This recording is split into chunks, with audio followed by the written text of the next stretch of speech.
سب سے پہلی بات یہ ہے کہ انسان کو اپنے حیثیت کا احساس ہو کہ میں ہوں کون، یقین ہو جائے، پھر اس کے مطابق وہ بیہیو کرتا ہے۔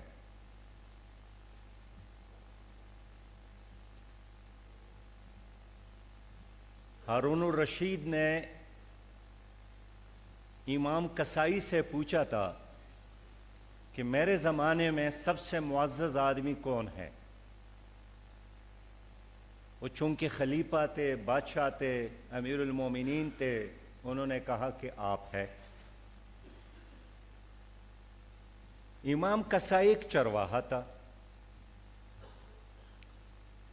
اور جب وہ اپنے بھیڑ بکریوں کے ساتھ ایک بستی میں داخل ہو گئے تو ایک عورت اپنے بیٹے کو ڈانٹتی تھی اور کہتی رہی کہ اگر تم نے پڑھا نہیں تو تمہارا حال اس کسائی کی طرح ہوگا، چرواہا بنو گے۔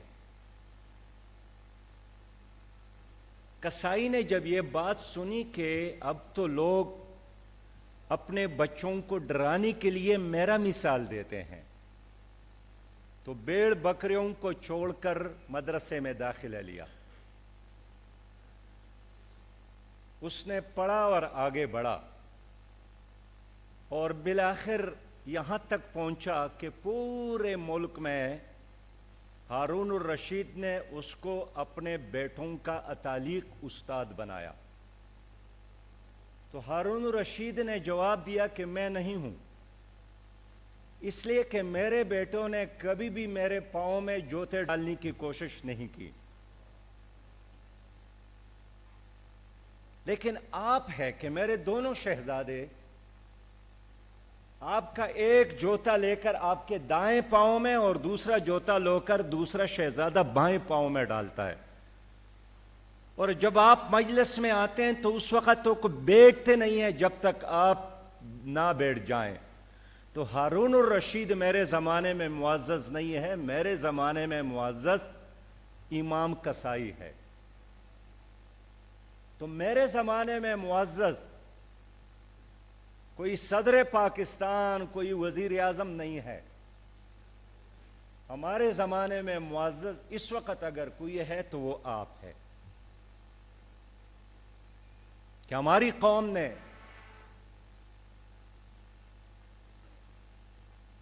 اپنی نئی نسل آپ کے حوالے کیا ہے۔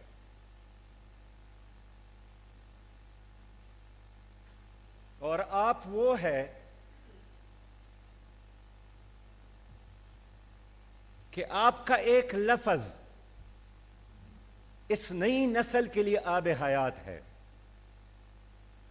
آپ کا چہروں کا اتار چڑھاؤ، آپ کا اٹھنا بیٹھنا، آپ کا ایک ایک قدم، لفظ، لوگوں کے ساتھ رویہ اور بیہیویئر ہماری نئی نسل کے لیے لائحہ عمل ہے۔ تو آج مجھے یہ اعزاز حاصل ہو رہا ہے، یہ سعادت مل رہی ہے کہ میں اپنے ملک، اپنی قوم، اپنی ملت کے علمی دنیا کے اس کہکشان کے درمیان ہوں جن کے چہروں کو دیکھنا ثواب ہے، جن کا احترام اور عزت کرنا ثواب ہے۔ ہماری دعاؤں میں کوئی بادشاہ شامل نہیں ہوتا، ہماری دعاؤں میں کوئی سرمایہ دار، جاگیردار، نواب زادہ، خانزادہ، شہزادہ شامل نہیں ہوتا، لیکن ہم دعا کرتے ہیں، اور مجھ جیسے ہزاروں اور کروڑوں شاگرد اپنے اساتذہ کے لیے۔ تو اگر اللہ رب کریم نے آپ لوگوں کو یہ اعزاز بخشا ہے تو اس پر آپ شکر ادا کرتے ہیں کہ نہیں کرتے ہیں؟ میرے محترم بھائیوں، یہ جو استاد ہوتا ہے یا امام ہوتا ہے یا لیڈر اور قائد ہوتا ہے، یہ کسی آرمی چیف کا، صدر اور وزیر اعظم کا نام نہیں ہوتا، یہ ان لوگوں کے حصے میں آتا ہے جو لوگوں کی سوچ کو بدلے، جن کی وجہ سے لوگوں کا کردار بدلے، جن کی وجہ سے لوگوں کی قلوب میں انقلاب برپا ہو۔ بادشاہوں سے لوگ نفرت کرتے ہیں، استاد سے لوگ پیار کرتے ہیں، امام سے لوگ پیار کرتے ہیں۔ اس لیے ہماری پوری تاریخ میں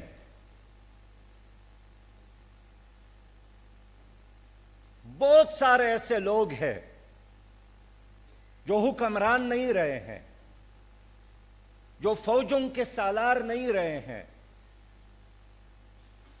لیکن دنیا ان سے محبت کرتی ہے اور دشمن ان سے ڈرتا ہے۔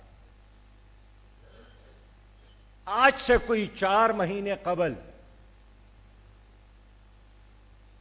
برطانیہ کے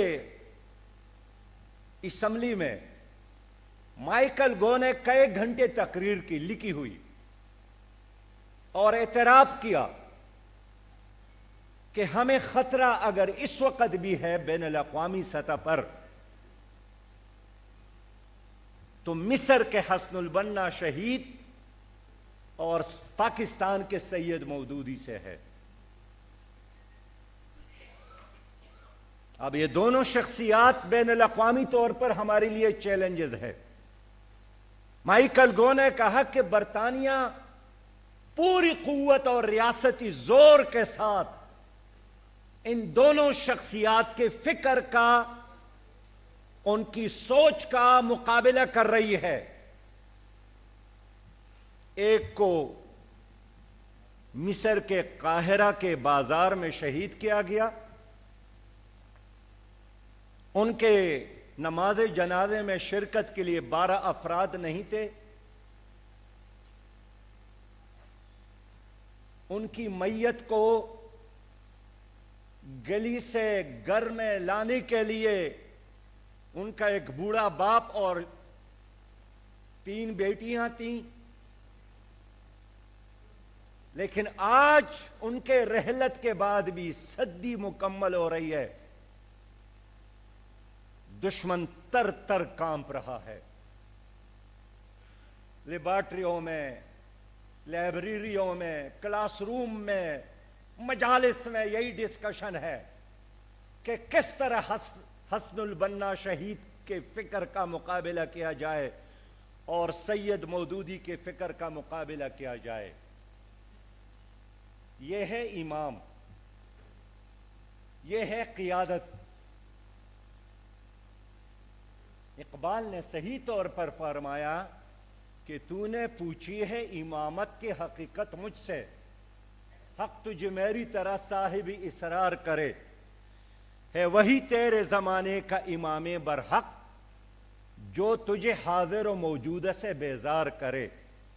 دیکھ احساس زیاں تیرا لہو گرما دے، فقر کی سان چڑھا کر تجھے تلوار کرے، موت کے آئینے میں تجھ کو دکھا کر رخ دوست، زندگی تیرے لیے اور بھی دشوار کرے۔ فتنہ ملت بیضا ہے امامت اس کی جو مسلمان کو سلاطین کا پرستار کرے۔ میرے انتہائی قابل احترام بھائیوں اور واجب الاحترام بہنوں،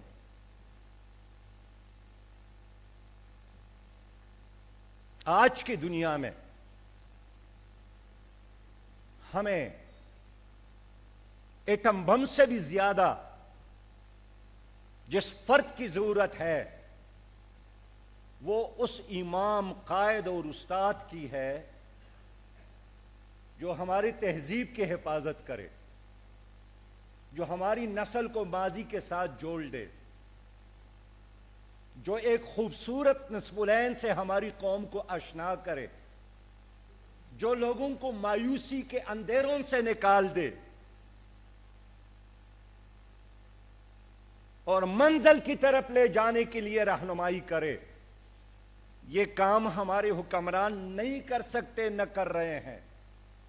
وہ وہی ہے جن کے بارے میں اقبال نے فرمایا ہے کہ یہ فتنہ ہے، فتنہ ملت بیضا ہے امامت اس کی جو مسلمان کو سلاطین کا پرستار کرے۔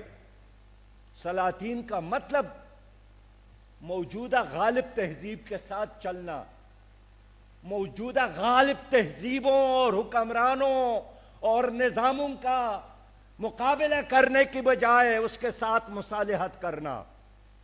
صبح اور شام ہماری حکمران ہمیں یہی درس دے رہے ہیں کہ ہم مقابلہ نہیں کر سکتے، ہمیں ان کا ساتھ دینا چاہیے۔ ہم کڑے نہیں ہو سکتے، ہمیں ان کے ساتھ یاری کرنی چاہیے۔ لیکن ایک قائد کا کام جو حقیقت میں کلاس روم کا، معاشرے کا، بستی کا استاد ہے، یہی ہے کہ وہ لوگوں کو امید کی شمع ان کے ہاتھوں میں تھما دے۔ دیکھیے آج اگر کسی ایک فقرے پر ہمارے ملک کے تمام لوگوں کا اتفاق ہے، وہ اپوزیشن کا ہو، وہ حکومت کا ہو، وہ صدر ہو، وزیر اعظم ہو، آرمی چیف ہو، کوئی سیاسی لیڈر ہو، وہ یہی فقرہ ہے کہ حالات بہت خراب ہے۔ مایوس کرنا، ہمیں بنیادی طور پر اس چیز سے اختلاف ہے۔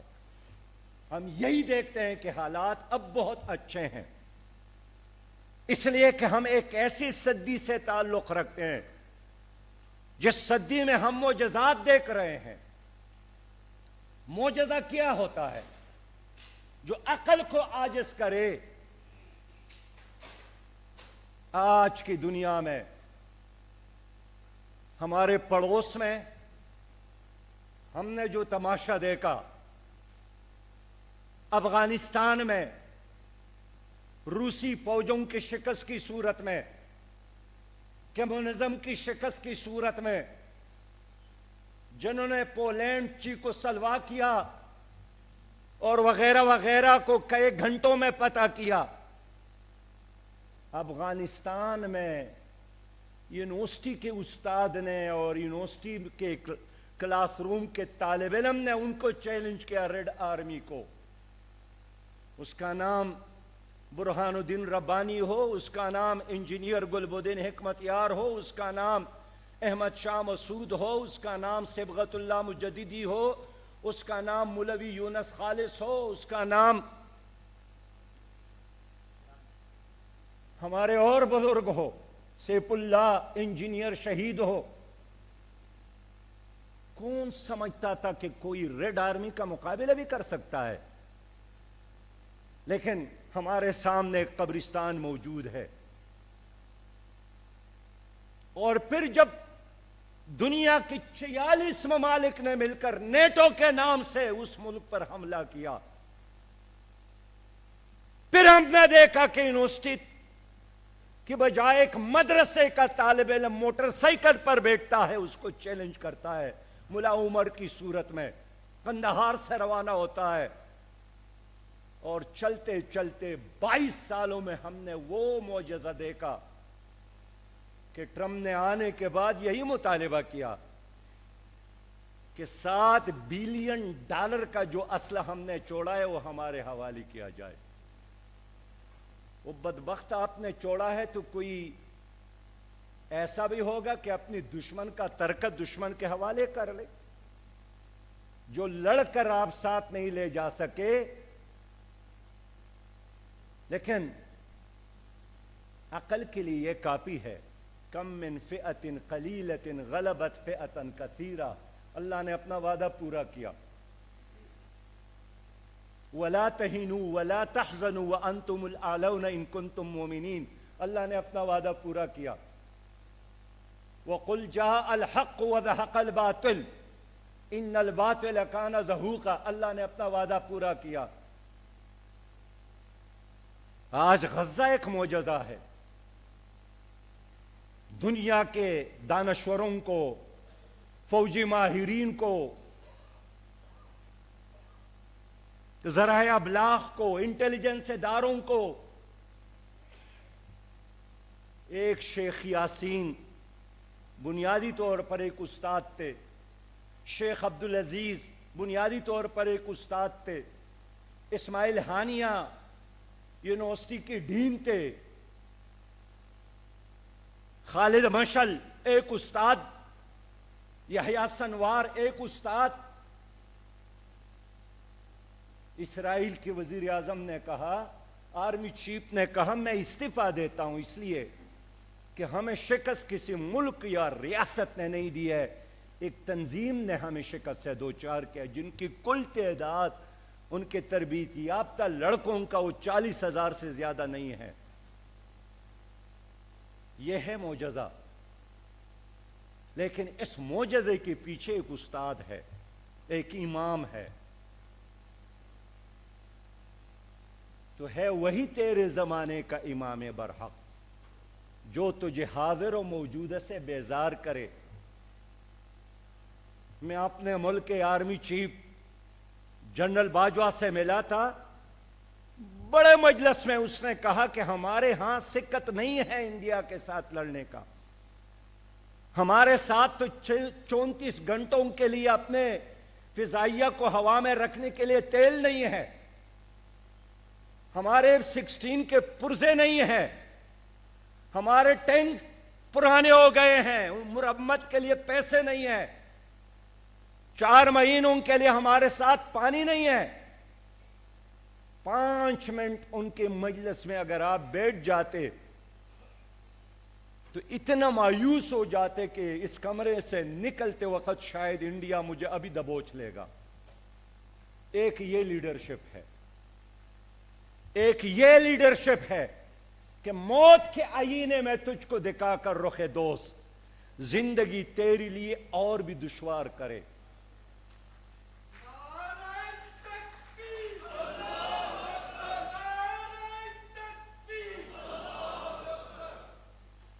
تو میرے بہت ہی محترم بھائیوں اور بہنوں، میں اس لیے بنیادی طور پر لیڈرشپ کی بات کر رہا ہوں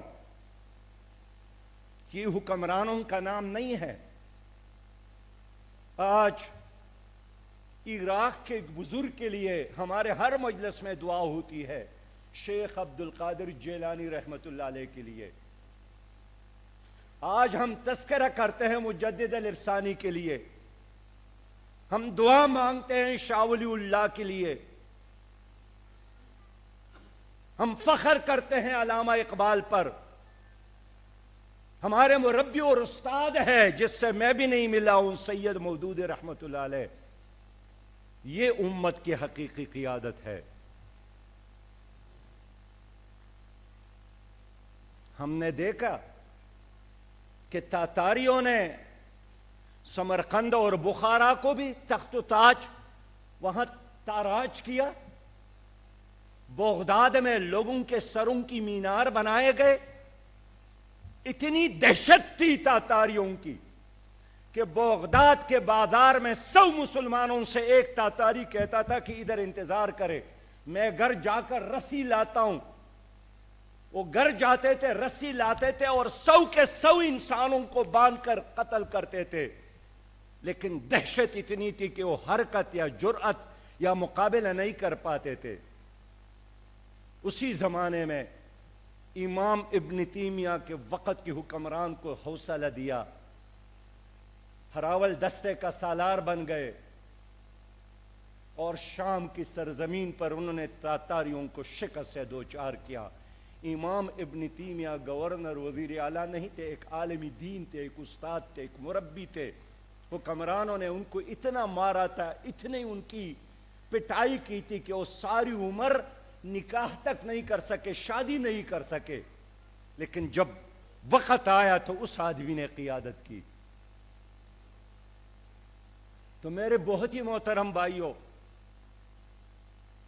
ہماری تاریخ گواہی دیتی ہے کہ امت کے رہبری قیادت کلاس روم کی استاد نے کی ہے.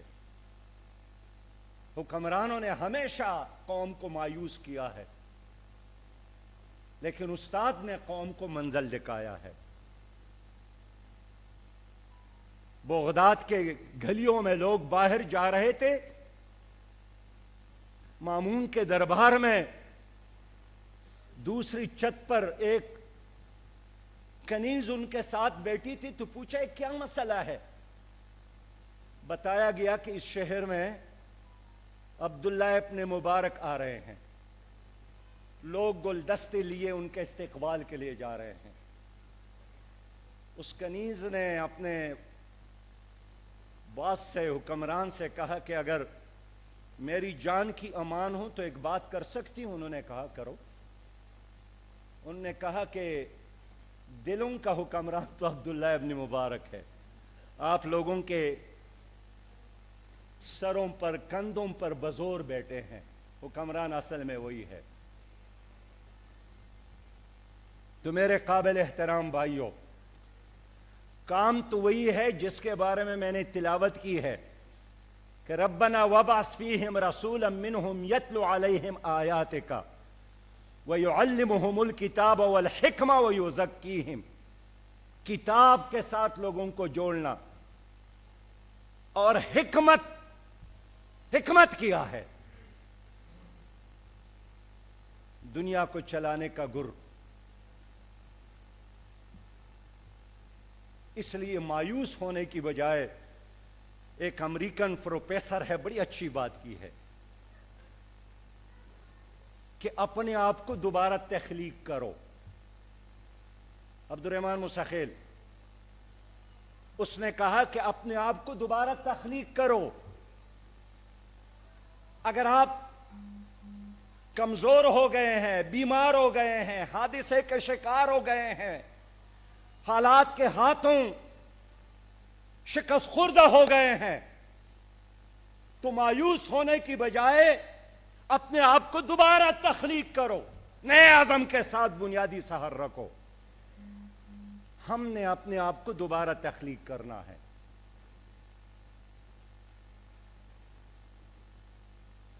نئے عزم کے ساتھ بنیاد سحر رکھنے کی جستجو کرنی ہے۔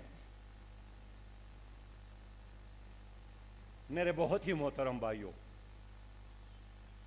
میں نے آپ کا پروگرام دیکھا، بہت اچھا لگا۔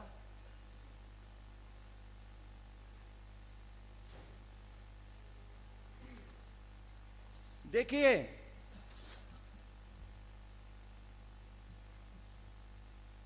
جب اللہ نے آپ کی وجہ سے شیطان کو جنت سے نکالا، مردود اور اپنے رحمت سے مایوس کیا، دور کیا، اس نے اللہ کے ساتھ وعدہ کیا تھا کہ جس کی وجہ سے آپ نے مجھے یہاں تک پہنچایا، آگے پیچھے دائیں اور بائیں سے میں اس پر حملہ کروں گا، اس کو جہنم کا ایندھن بناؤں گا۔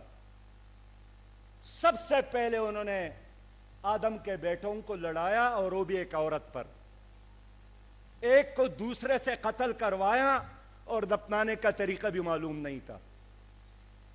آگے بڑھ کر ان کو کہا کہ چمکتا ستارہ اور چاند، سورج، یہ تمہارے خدا ہے۔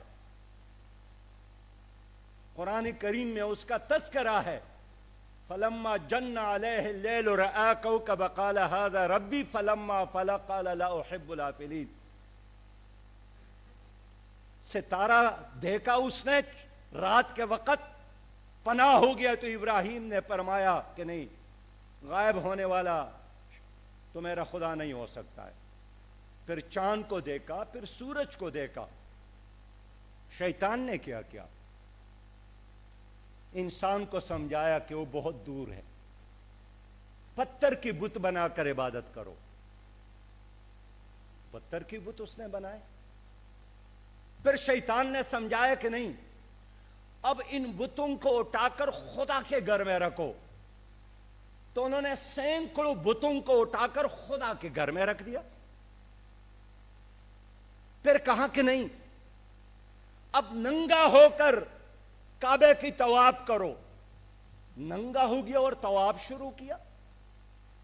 پھر اس نے کہا کہ نہیں، جس راستے سے انسان دنیا میں آتا ہے، مرد اور عورت کے اعضاء ان کے بت بنا کر ان کا پوجا کرو، انہوں نے اس کا پوجا شروع کیا۔ انہوں نے کہا کہ نہیں، اب گائے کی بندگی کرو، اس کا پیشاب بھی لیا کرو۔ پرانی بات نہیں ہے، لنگڑیال صاحب، مرارجی دیسائی کا نام یاد ہے؟ دنیا کے سامنے گائے کا پیشاب اٹھا کر پیتے تھے کہ یہ آب حیات ہے۔ کیسے شیطان نے انسان کو ذلیل کیا۔ لیکن میں جو بات کہنا چاہتا ہوں یہی ہے کہ یہ شرک، یہ بت پرستی، ان کے ماڈل بنتے ہیں، نئے نئے ماڈل آتے ہیں۔ جس طرح موبائل نیا ماڈل آتا ہے، گاڑی کی نئی نئی ماڈل، اسی طرح آج انسان کیا کرتا ہے۔ کبھی تو شیطان نے پتھر کی بت اٹھا کر اللہ کے گھر میں رکھ دیے، لیکن اللہ کا خانہ کعبہ کے علاوہ ایک اور گھر بھی ہے، اور وہ انسان کا دل ہے۔ بلکہ وہ کعبہ اور اس کعبے میں فرق ہے۔ اللہ کے رسول نے طواف کرتے ہوئے فرمایا کہ خدا کی قسم، والذی نفسی بیدہ، جس کے قبضہ قدرت میں میری جان ہے، لحرمت المؤمن اعظم عند اللہ حرمت منک، اے کعبے، ایک مومن کی عزت تمہاری عزت سے زیادہ ہے۔ کعبہ انسان نے بنایا ہے، ابراہیم نے بنایا ہے علیہ الصلوۃ والسلام، اور دل کس نے بنایا ہے؟ اللہ نے بنایا ہے۔ تو اللہ کی بنائی ہوئی چیز بہتر ہے یا انسان کی؟ انسان کے نہیں، اللہ کی۔ تو شیطان نے کہا کہ نہیں، اس خانہ خدا میں بت رکھنے کی بجائے اس دل میں اب بتوں کو رکھنا چاہیے۔ تو انہوں نے پھر انسان کو کہا کہ نئے بت بناؤ۔ تو انہوں نے سیکولرزم کی صورت میں، لبرلزم کی صورت میں، نیشنلزم کی صورت میں، کمیونزم کی صورت میں، سوشلزم کی صورت میں، نیچرلزم کی صورت میں نئے بت تراش کر انسان کے دل میں رکھ دیے۔ خود ہی پارلیمنٹ میں بت بناتے ہیں اور پوری قوم پر فیصلہ کرتی ہے کہ اس بت کی اب عبادت کرنی ہے، اور پوری ریاست اس کی پشت پر کڑی ہو جاتی ہے کہ جس نے اس بت کے عبادت سے انکار کیا یہ قوم کا، ریاست کا دشمن ہے۔ یہی جدید بت پرستی ہے، اور المیہ آج بھی وہی ہے کہ ابو لہب، ابو جہل، عبد المطلب، ابو طالب اللہ کو مانتے تھے، کعبے کا احترام کرتے تھے، اتنا یقین رکھتے تھے کہ حرام کا پیسہ کعبے کے تعمیر میں نہیں لگاتے تھے۔ آج کا مسلمان تو سود پر کما کر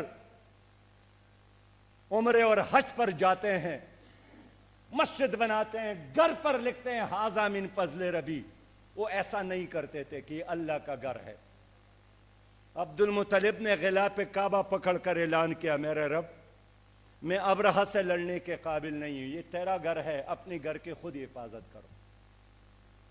اپنے لوگوں کو اکٹھا کیا کہ یہاں ایک لڑائی ہونی ہے اللہ اور ابرہہ کے درمیان، وہ اپنے گھر کی حفاظت خود کرے، آؤ اپنے بچوں کو اٹھا کر پہاڑوں پہ چلے۔ اور پھر الم تری کیف فعل ربک باصحاب الفیل، پھر کیا ہوا وہ تماشا آپ کے سامنے ہے۔ آج بھی امریکی ڈالر پر لکھا ہے کہ اللہ بڑا ہے، اللہ مانتے ہیں۔ گزشتہ دنوں یوکرین کے صدر جب ٹرمپ سے ملنے کے لیے ان کے گھر گئے وائٹ ہاؤس، آپ کو فقرہ یاد ہے لنگڑیال؟ وہ دونوں ایک بات ہمیشہ کرتے تھے کہ اللہ مہربان ہے۔ ٹرمپ نے جب یوکرین کے صدر کو ڈانٹا کہ تم کیسے روس کا مقابلہ کر سکتے ہو، وہ ایک ہی بات کرتے تھے کہ اللہ مہربان ہے، اللہ مہربان ہے۔ اللہ کو تو وہ بھی مانتے ہیں، لیکن مکہ کے یہ لوگ بھی اللہ کو مانتے تھے، لات اور منات اور عزہ اور حبل کے ساتھ، اور آج کا مسلمان بھی اللہ کو مانتا ہے سوشلزم، کمیونزم، لبرلزم، سیکولرزم کے ساتھ۔ کوئی فرق ہے؟ آپ مجھے بتائیں۔ اس لیے میرے پیارے بھائیوں، آپ نے اگر زمانے کا امام بننا ہے تو اس نئے بت پرستی کو چیلنج کرو۔ کوئی فتنہ نیا نہیں ہے، یہ سارے فتنے وہی ہے جو حضور کے آنے سے قبل نمودار ہوئے تھے۔ ٹرانسجنڈر کا قانون تو ابھی گزشتہ پی ٹی آئی کی حکومت میں آپ کی اسمبلی نے پاس کروایا تھا، لیکن یہ سارا فتنہ وہی ہے جو لوط علیہ السلام کی قوم میں قرآن اس کی گواہی دیتا ہے۔ کون سی نئی بات ہے؟ آج برطانیہ میں لوگ جا کر ریکویسٹ کرتے ہیں کہ ہمیں آزادی ہے، ہمیں کتا ڈکلیئر کرو، ہمیں بلی ڈکلیئر کرو، ہم آزاد ہے۔ ہم عورتوں کے ساتھ نکاح کرتے تھے، وہ ایک مہنگا کام تھا۔ پھر لڑکوں کے ساتھ نکاح کرتے تھے، ہم جنس پرستی پر یقین رکھتے تھے، وہ بھی ایک مہنگا کام ہے۔ اب جانوروں کے ساتھ ہمیں نکاح کرنے کی اجازت دی جائے۔ یہ سارے وہ فتنے ہیں جو ماضی میں ایک اور شکل میں موجود تھے، لیکن لبرلزم آزادی کے نام پر، سیکولرزم آزادی کے نام پر ایک نئے انداز سے نمودار ہو گئے ہیں۔ تو آپ کے ملک میں اگر کوئی سیاسی لیڈر کہتا ہے کہ ہم سیکولر ہے، اس کا مطلب بالکل وہی ہے جو امریکہ اور برطانیہ اور فرانس میں کہا جاتا ہے کہ اللہ چرچ کے اندر ہے، مسجد کے اندر ہے، مندر کے اندر ہے، لیکن مندر، مسجد اور سنیگاہ اور گودوارے سے باہر اللہ کا کوئی کام نہیں ہے۔ محراب سے لے کر گیٹ تک اللہ اور باہر غیر اللہ۔ تو کیا آپ کے ملک میں آپ کے سیاسی لیڈر یہ نہیں کہتے ہیں کہ اللہ اللہ کرو مگر مسجد کے اندر، تلاوت، ذکر و اذکار، درود اور سلام پڑھو مگر مسجد کے اندر؟ باقی جو ہے جس طرح جمہور کا فیصلہ ہو، جمہور نے اگر طے کیا کہ اللہ نہیں ہے، بس نہیں ہے۔ جمہور نے اگر طے کیا کہ ہم جنس پرستی جائز ہے، بس جائز ہے۔ جمہور نے طے کیا کہ سودی نظام چلنا چاہیے، بس چلنا چاہیے۔ میں اس لیے کہوں گا آپ سے کہ میرے بہت ہی محترم بھائیوں، آج کے چیلنجز تو یہی ہے جو دنیا سمجھاتی ہے آپ کو کہ ہمارا اصل مسئلہ معاشی مسئلہ ہے، یہ نہیں ہے۔ یہ دشمن کا پڑھایا ہوا سبق ہے۔ کتنا کمانا پڑے گا؟ دبئی نے کتنا کمایا، کویت نے کتنا کمایا، قطر نے کتنا کمایا، سعودی عرب نے کتنا کمایا، برونائی کے جو بادشاہ ہے ان کے بوٹ میں ڈاکٹر صاحب وہ بھی ہوتے ہیں، ہیرے ہوتے ہیں۔ اب تو ان کا معاشی مسئلہ تو حل ہے نا، ان کو تو آگے آنا چاہیے۔ جتنا معاشی مسئلہ ہوا ہے وہ اتنا ہی دب گیا ہے، ڈر گیا ہے، جھک گیا ہے دشمن سے۔ سبب کچھ اور ہے تو جس کو خود سمجھتا ہے۔ زوال بندہ مومن کا بے زری سے نہیں۔ ہمارا کل بھی یہی مسئلہ تھا، اقدار کا، اخلاق کا، دیانت کا، امانت کا، اور ہمارا آج بھی یہی مسئلہ ہے۔ میں آخری بات کر کے آپ سے اجازت لوں گا کہ مسجد نبوی میں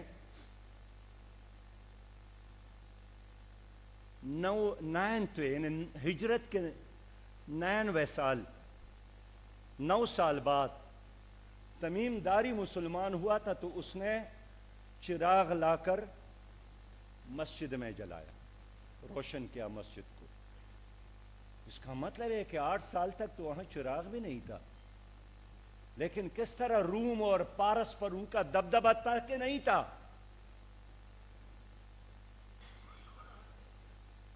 روم کا سفیر آیا، اس نے کہا امیر المومنین سے ملنا چاہتا ہوں۔ لوگوں نے کہا کہ بیت المال کے اونٹوں کو چرانے کے لیے باہر نکلے، وہ ان کے پیچھے باہر گئے تو کیکر کے ایک درخت تلے سوئے تھے، اور گرمی کی تپش اور سورج کی شعاؤں کی وجہ سے ان کے چہرے پر پسینے کے قطرے دور سے نظر آ رہے تھے۔ سپیر نے کہا کہ واہ بابا واہ، تمہارے نام سے ہمارے روم کے درباروں میں زلزلہ برپا ہے، اور کتنے آرام کے ساتھ یہاں پر سوئے ہوئے ہوں۔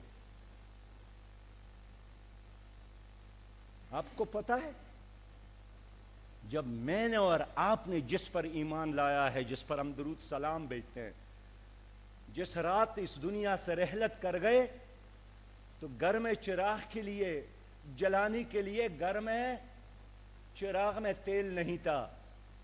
حضرت عائشہ رضی اللہ تعالیٰ عنہ پڑوسی کی گھر گئی تو تیل لا کر اس نے چراغ میں ڈالا تھا۔ مسئلہ معاشی ہے یا مسئلہ ایمان کا ہے؟ مسئلہ ہے ایمان کا۔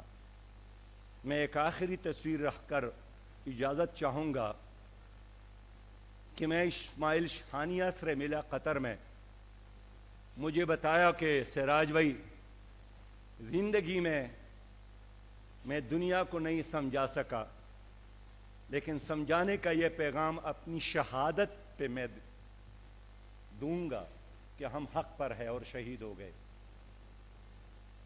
یحییٰ سنوار نے 72 گھنٹے مقابلہ کیا اور اپنے خون میں نہا کر جب کچھ بھی ان کے ساتھ نہیں بچا تو ان کے ہاتھ میں ایک چڑی تھی لکڑی کا، وہ اٹھا کر اس نے ڈرون پر حملہ کیا، آپ کو پیغام دیا کچھ بھی نہ ہو تو آخری قطرہ، آخری سانس، آخری پیسہ، آخری لمحہ حق پر قربان کرو۔ یہی آج کا پیغام ہے، اقبال کے اسی ترانے کے ساتھ کہ آشنا اپنی حقیقت سے ہو دہقان ذرا، دانہ تو، کیتی بھی تو، باران بھی تو، حاصل بھی تو، آہ کس کی جستجو آوارہ رکھتی ہے تجھے، راہ تو، راہ رو بھی تو، رہبر بھی تو، منزل بھی تو، وائی نادانی کہ تو محتاج ساقی ہو گیا، میں بھی تو، مینا بھی تو، ساقی بھی تو، محفل بھی تو، پونکھ دے خاشاک غیر اللہ کو، خود خوف باطل کیوں ہو، خود غارت گر باطل بھی تو۔ وآخر دعوانا ان الحمد للہ رب العالمین۔